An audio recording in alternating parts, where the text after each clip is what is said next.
नमस्कार दोस्तों। कहानी शुरू करने से पहले मैं आपको ये बताना चाहती हूँ कि अगर आप मोरल एंड मोटिवेशन कहानी सुनना पसंद करते हैं तो आप मेरे दूसरे चैनल एम्पावर द लाइफ पर आ सकते हैं। आपका वहाँ स्वागत है। द गोल्डन स्टोरीज में आपका स्वागत है। आइए सुनते हैं सुदर्शन जी की लिखी कहानी प्रेम का पापी। मिस्टर श्यामलाल दिल्ली के विख्यात बैरिस्टर थे। बड़े ही सुंदर, सुडौल और पूरे अप टू डेट। उनका विवाह अमृतसर के रईस पंडित शिवचंद्र की कन्या रूपवती के साथ हुआ था। रूपवती का म्याना कद था, गोरा रंग, बड़ी सुंदर और सलोनी आकृति। उससे जो मिलता वही उसके गुणों की प्रशंसा करता, परंतु उसमें एक दोष भी था। वह ओछीना थी।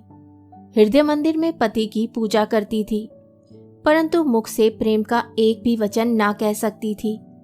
वियोग की घड़ियां कितनी कड़वी और दुखदायिनी होती है, इस बात को अनुभव करती थी, परंतु पति के सम्मुख प्रकट न कर सकती थी। परंतु श्यामलाल की प्रकृति इससे विपरीत थी। वे संसारिक मनुष्य के सामने प्रेम प्रतिज्ञा, स्नेह के वचन और प्यार की बातें मुंह से सुनने के आकांक्षी थे। उनकी प्रकृति बहुत रसीली थी।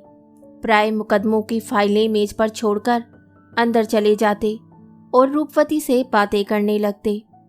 उसके कोमल हाथ अपने हाथों में लेते, उसके मुख की ओर देखते और प्रेम के दफ्तर खोल देते। कहते, प्रिय, मैं सोता हूँ तो तुम्हारे स्वप्न देखता हूँ, जागता हूँ तो तुम्हारी बाबत सोचता हूँ। कचहरी में तुम्हारी याद मेरा साहस बढ़ाती है, नहीं तो कई अभियोग बिगड़ जाएं। मैं तुम्हें अपने मन की पूरी शक्ति से प्रेम करता हूँ, परंतु तुम हो कि पत्थर की मूर्ति के समान होठ तक नहीं हिलाती। कहो तो सही, तुमको मुझसे कितना प्रेम है। रूपवती कुछ कहना चाहती, परंतु लज्जा मुंह बंद कर देती। फिर यत्न करती, परंतु असफल रहती। अंततः उसका मुंह लाल हो जाता, मानो उससे कोई अपराध हो गया हो। तब वे अपने प्रेम भरे नयन पति के मुख पर गाड़ देती और जीभ का काम नेत्रों से लेने का यत्न करती। श्यामलाल कुछ न समझते, परंतु रूपवती हंसकर सिर झुका लेती और धीरे से उत्तर देती, क्या आपका काम समाप्त हो गया? इस पर श्यामलाल सटपटाकर बाहर निकल जाते और कागजों को भूमि पर पटक देते। इसी प्रकार कई दिन गुजर गए। श्यामलाल का चित्त व्याकुल रहने लगा। रूपवती उनसे हृदय से प्यार करती थी, इसमें जरा भी संदेह नहीं, परंतु श्यामलाल को इससे संतोष ना था। वे इतने हार्दिक प्रेम के इच्छुक ना थे जितने प्रेम के वचन सुनने के। प्राय सोचते, ऐसी सुंदर स्त्री पाकर भी आनंद ना मिला। चांदने पाख में इतना अंधेरा होगा, इसकी आशा ना थी। रूप देखकर रीझ गए थे, परंतु अब भूल का अनुभव हुआ। वे पत्नी मांगते थे, परंतु उनको देवी मिली, जिसमें भक्ति थी, श्रद्धा थी, परंतु चंचलता और तरलता ना थी। रूपवती की जीवा में लज्जा थी। उसकी आंखें उससे 10 गुना अधिक तेज थी, बात को तत्काल भांप लेती थी। जब श्यामलाल का चित्त डामाडोल हुआ और आंखें प्रेम के सौदे में लीन हुई, तो रूपवती सब कुछ समझ गई। उसकी निद्रा खुली, परंतु उस समय तक समय हाथ से निकल चुका था। परंतु फिर भी उसकी बातचीत में अंतर न आया। सावन के दिन थे। श्यामलाल ने रूपवती से कहा, सुनो प्रिय, कहो तो झूला डलवाएं, चलोगी? रूपवती ने उत्तर दिया, यहीं हारमोनियम न ले आओ, इतनी दूर कौन जाएगा? तुम कुछ गाकर सुनाओगी? यह कैसे हो सकता है? मैं प्रेम का पुजारी हूँ। सावन के दिनों में बगीचे में सौंदर्य खिलता है, वहां जाने को दिल अधीर हो रहा है। तुम प्रेम करते हो? किसे? सारे संसार में केवल तुम्हें। तो आप हो आए, मैं मना ही नहीं करती। श्यामलाल निराश होकर चले गए। कुछ समय पश्चात रूपवती ने मन में सोचा, मैंने अच्छा ना किया। पता नहीं उनके मन में कौन कौन सी उमंगें उठ रही थी। उन सब पर पानी फिर गया। किस उत्साह से आए थे, परंतु मैंने रुखाई से उदास कर दिया। मेरा भला किस युग में होगा। यह सोचकर उसने नौकर को बुलाया और कहा, सुनो, मोटर तैयार करो, मैं मोहन बाग जाऊंगी। नौकर ने उत्तर दिया, मोटर बाबूजी ले गए हैं, बंद पग्घी है, वे स्टेशन पर गई है, और तांगा वह बेकार पड़ा है। रूपवती ने सोचा, मुझे उनको मनाना है तो बग्घी की क्या आवश्यकता, पैदल चलूंगी और अपने अपराध की क्षमा मांगूंगी। मेरा अभिमान उन्होंने अब तक निभाया है, परंतु मैंने उनकी कद्र नहीं की। आज निराशा उनके नेत्रों से टपक रही थी। यह तो हद हो गई। इतना सोचकर उसने एक सामान्य सी साड़ी पहनी और नौकर को साथ लेकर मोहन बाग को रवाना हुई। परंतु वहां जाकर देखा तो उसकी आंखें खुल गई। श्यामलाल प्रेम के मद में मतवाले हुए सौंदर्य की पूजा में लीन थे। रूपवती के कलेजे में मानो किसी ने बर्छी उतार दी। उल्टे पांव वापस आई और चारपाई पर लेट गई। रूपवती हंसती भी थी और रोती भी थी। हंसती इसलिए थी कि श्यामलाल दिखावे के झूठे प्रेम पर लट्टू थे, परंतु सच्चे प्रेम से नितांत अनभिज्ञ। जिस प्रकार अबोध बालक छाछ को दूध से अच्छा कहकर समझता है कि मैंने बुद्धिमता का काम किया, इसी प्रकार श्यामलाल ने रूपवती के सच्चे प्रेम के रहस्य को ना पाकर झूठे प्रेम की बातों में मन लगाया। रोती इसलिए थी कि मैंने अपना सर्वस्व लुटा दिया, परंतु होश तब आया जब घर खाली हो गया। पति की यह अवस्था देखकर उसका मन टूट गया और वह ऐसी बीमार हुई कि बचने की आशा न रही। तथापि उसे चिंता न थी, क्योंकि अब वह मरने में ही शांति ढूंढती थी और जीवन का एक एक क्षण उसे दुभर प्रतीत होता था। एक दिन रात के समय श्यामलाल सोए हुए थे कि झटके के शब्द से बिजली का पंखा बंद हो गया। रूपवती जाग रही थी, उसमें उठने की शक्ति ना थी, परंतु स्वामी की निद्रा में बाधा ना पड़े, इसी विचार से जैसे तैसे उठी और ताड़ का पंखा लेकर श्यामलाल को झलने लगी। इससे श्यामलाल की आंख खुल गई, परंतु वे चुपचाप पड़े रहे। रूपवती अपने निर्बल हाथों से पंखा झलती रही, बहुत देर तक झलती रही। सहसा श्यामलाल के गाल पर जल के बिंदु गिरे। उन्होंने चौंक कर आंखें खोल दी और रूपवती का हाथ पकड़ लिया। अधीर होकर बोले, रूपवती, रोती क्यों हो? अरे क्या हुआ, कुछ तो बताओ। रूपवती के हृदय को प्रेम की इस बेपर्दी पर आघात पहुंचा। साथ ही ये विचार भी आया कि जीवन के अधिक दिन शेष नहीं है। सिर झुकाकर बोली, अपने भाग्य को। बेवकूफ हो, तुम बच जाओगी। यह असंभव है। क्यों? जीने की इच्छा नहीं। श्यामलाल के शरीर से पसीना छूटने लगा। अपने कुकर्म नेत्रों के सामने आ गए तो भी साहस करके बोले, तुम्हें ये क्या हो गया है? रूपवती बैठी थी, तनकर खड़ी हो गई और कहने लगी, मैं भारतीय स्त्री हूँ। भारतीय स्त्री पति के लिए अपना सब कुछ छोड़ सकती है, परंतु पति को किसी मूल्य पर भी देना स्वीकार नहीं कर सकती। जब तक तुम मेरे थे, मेरा जीवन दूध और मिश्री की धार था, पर तुमने उसमें विष मिला दिया है। उसे मैंने आज तक छिपाए रखा, परंतु अब छिपाने की आवश्यकता नहीं। मेरा अभिमान तुम हो। जब तुम ही छिन गए तो अभिमान कैसा? और जब अभिमान ना रहे तो जीवन किस काम का? परमात्मा अब तो उठा ले, यही प्रार्थना है। श्यामलाल के कलेजे में किसी ने घूंसा मार दिया। घुटने टेक कर बोले, मैं तुम्हारे प्रति उपेक्षा करने का अपराधी हूं, पर अब ये बात ना होगी। एक बार क्षमा कर दो। इस समय श्यामलाल के मुखमंडल पर निर्दोषिता का रंग झलक रहा था, इसलिए रूपवती को बहुत प्यारे मालूम हुए। उसने चाहा कि मौन रहूं, परंतु ना रह सकी। कांपते हुए हाथ बढ़ाकर बोली, प्यारे। इस एक शब्द में प्रेम की पूर्ण कहानी छिपी थी। श्यामलाल पर जादू हो गया। यही वस्तु थी जिसके लिए वे दिन रात तड़पते थे, और यही वस्तु थी जो उन्हें प्राप्त ना होती थी। प्रेम से अधीर होकर उन्होंने रूपवती को गले से लगा लिया। इससे पहले ऐसे अवसरों पर रूपवती सिर झुका लेती थी, परंतु आज उसने प्रेम के टूटे टूटे वाक्यों से उनकी चिरकालिक कामनाओं को पूरा कर दिया। श्यामलाल स्वर्ग सुख में लीन हो गए।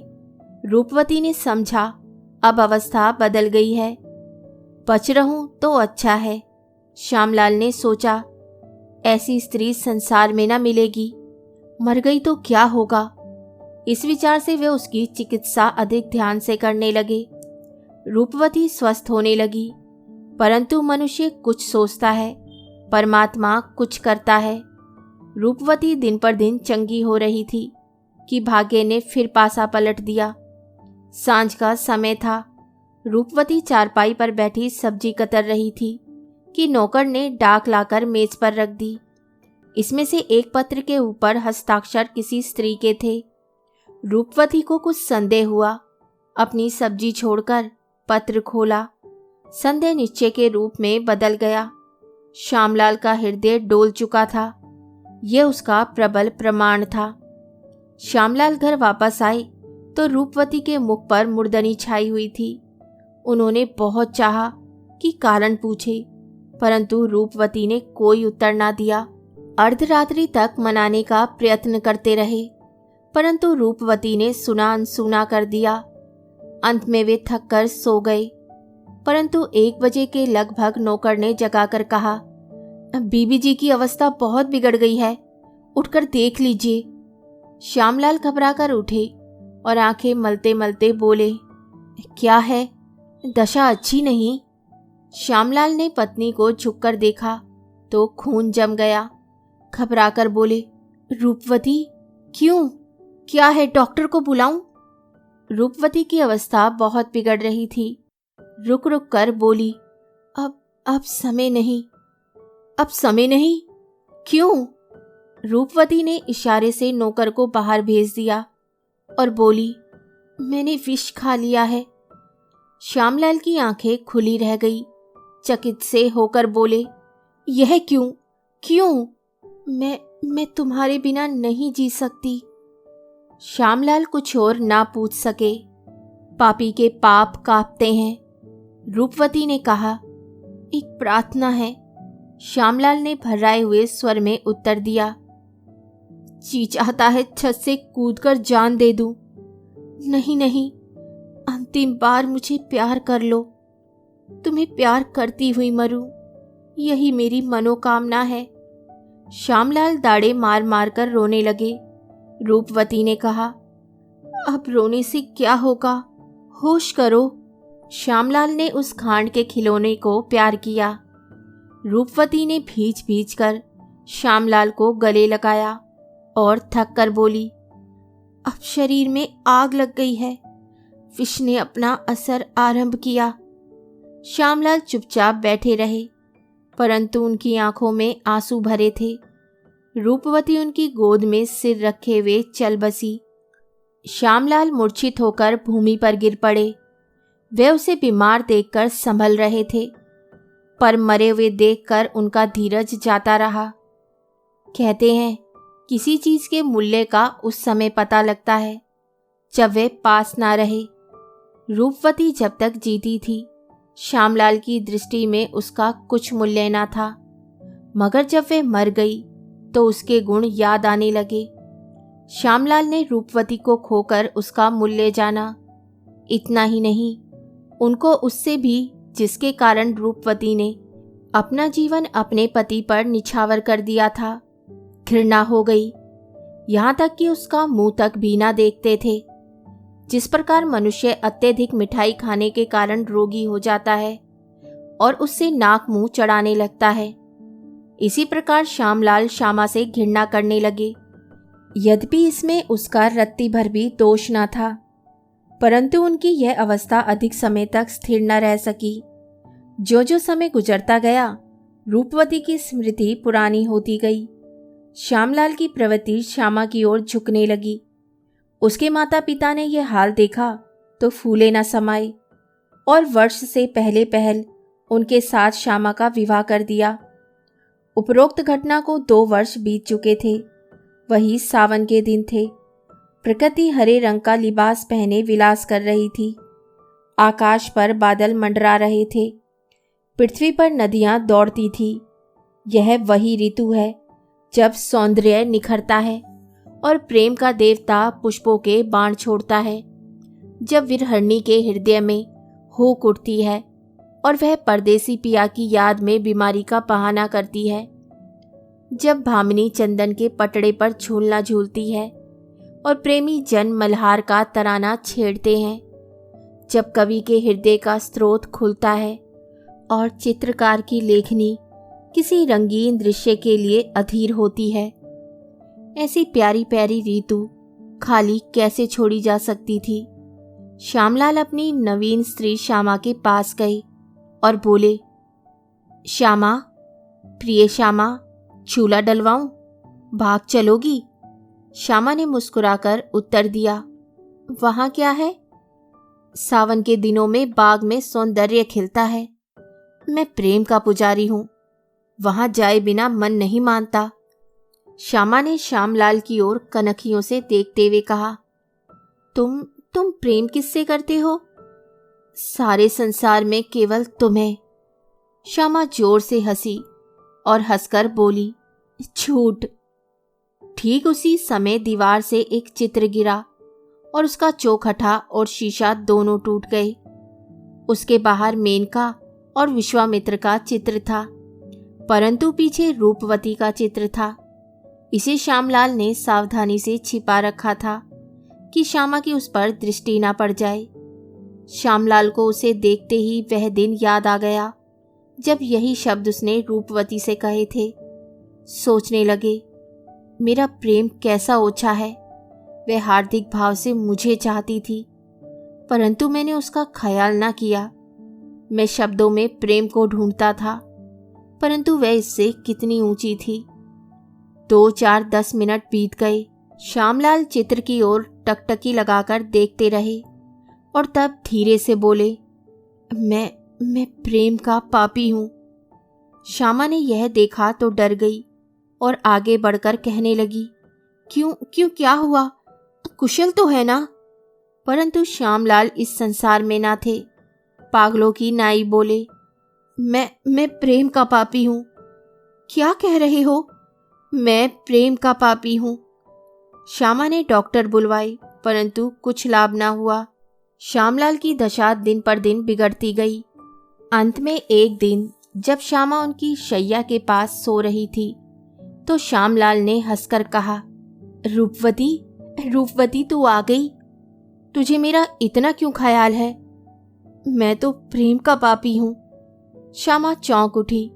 उसने घबराकर श्यामलाल की नाड़ी पर हाथ रखा। वह बहुत धीमी थी, पांव टटोले, वह ठंडे थे। उसने सिर पीट लिया, परंतु श्यामलाल का रोग ना था, मृत्यु का संदेशा था। उसी रात को प्रेम का पापी अनंत प्रेम के पुण्य स्थल को प्रयाण कर गया। पर कहते हैं उस मकान से अब तक आवाज आती है, मैं प्रेम का पापी हूं।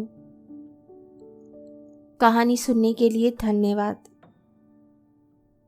तो इसी के साथ मैं आपसे विदा लेती हूँ और कल फिर मिलती हूँ एक नई कहानी के साथ।